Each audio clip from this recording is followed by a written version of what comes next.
Right. Okay, go. So, this is Larry over at President Jefferson's actual home, the one that he builds in 1770, Monticello. You may notice this from the back of the nickel. I'm going to talk to you about Thomas Jefferson and our third president.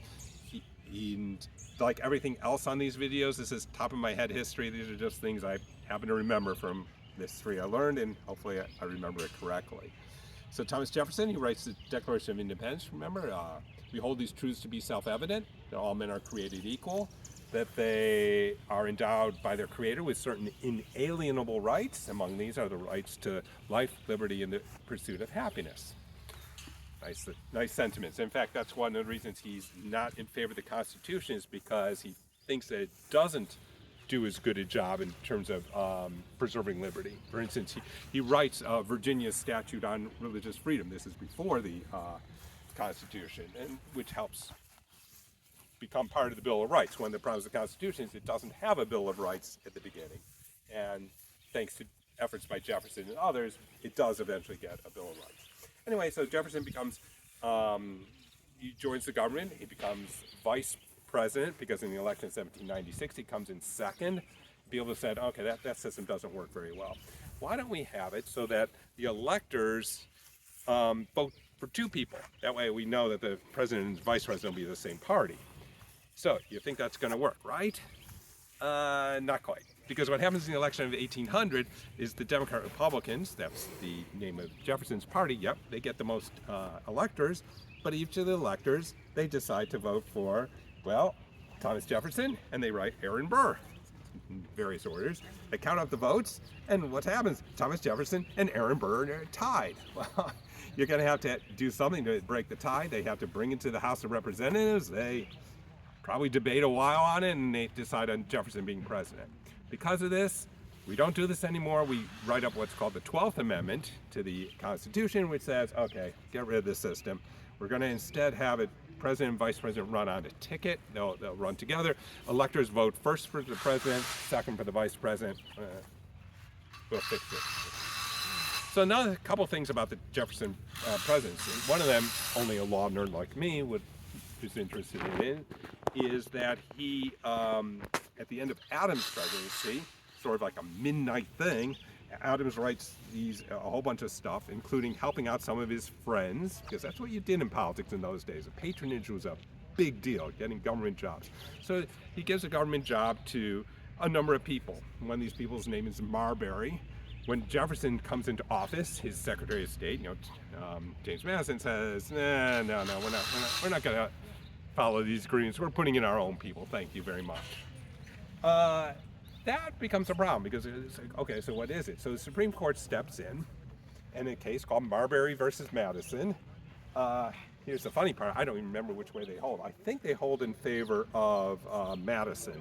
And they say, oh yeah, the president does have the power to annul the things from the previous president. So you think on its face it's supporting presidential power, but what's famous about the case is that it's taken up at all. That John Marshall decides, yes, the Supreme Court has the ability and the power to look at acts of the president and to declare them either constitutional or unconstitutional. Same with laws as well. So the Supreme Court moves from being a minor branch of government to being a pretty big branch, and eventually becomes a very big branch. I would say today it's the second strongest branch of the government.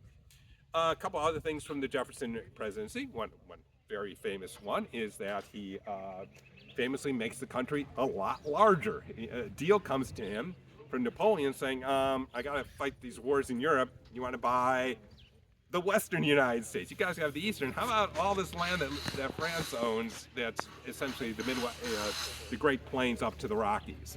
Jefferson thinks about it and says, okay, and it's a good deal.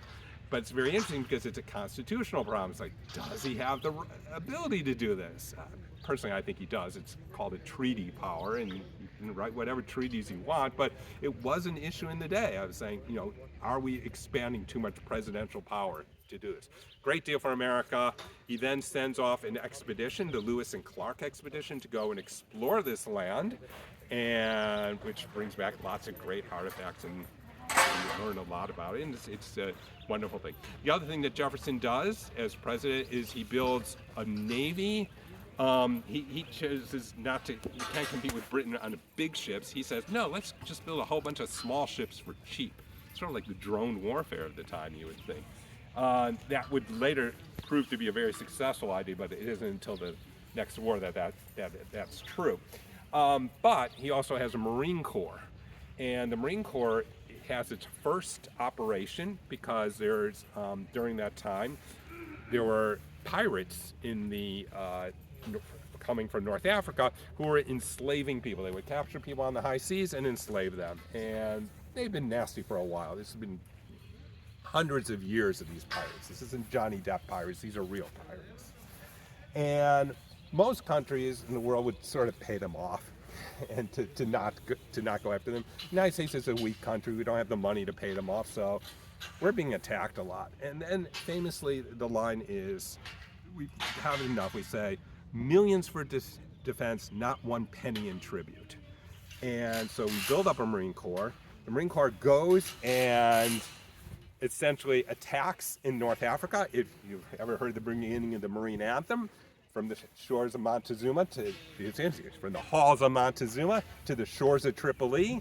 Shores of Tripoli, that's what we're talking about. The Berberian pirates, they do it. They make the pirates sort of give up, and it's a great kind of victory for the United States.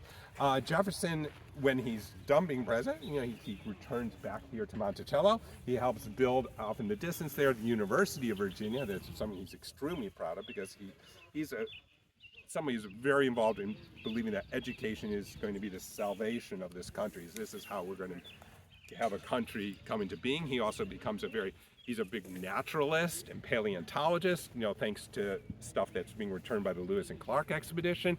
He's also a farmer, modern agriculture and seeds and everything. He's also an architect. I mean, he actually designs this building behind me. So anyway, I know this has been a long one, but Jefferson kind of deserves it. Hey, he's on our nickel. He's on the $2 bill. He's a pretty famous guy.